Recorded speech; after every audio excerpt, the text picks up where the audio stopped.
आप ये बताइएगा कि आज अलग सुबह से शहर के मुख्तलिफ़ इलाक़ों में कहीं दरमियानी, कहीं हल्की और कहीं थोड़ी सी ज़्यादा हम शिद्दत उसको कह सकते हैं कि बारिश का सिलसिला जारी है।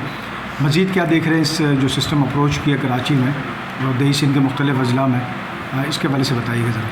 देखें जी, ये सिलसिला आने वाले 2 रोज़ मज़ीद 2 रोज़ के दौरान कराची के लिए बहुत इंपॉर्टेंट है। इस दौरान कराची में दरमियानी से कुछ इलाकों में मूसलाधार बारिश भी हो सकती है, जिसकी वजह से अर्बन फ्लडिंग हो सकती है।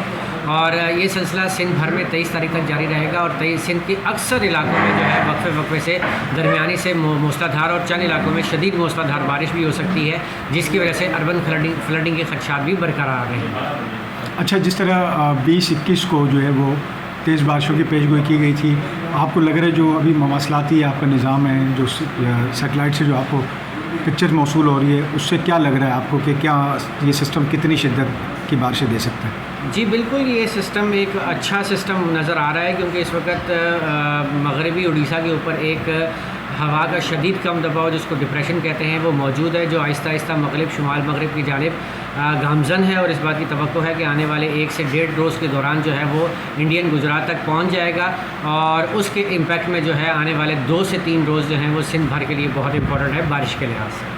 अच्छा, कल कराची में बड़ी गर्मी थी और लेकिन आज इस सिस्टम के असरात की वजह से मौसम काफ़ी खुशगवार है, तो आगे मौसम कैसे देख रहे हैं आप कराची में?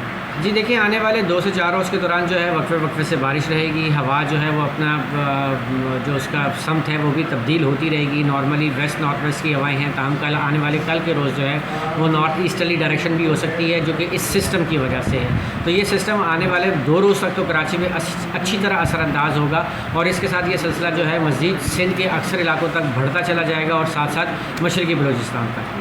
बहुत शुक्रिया।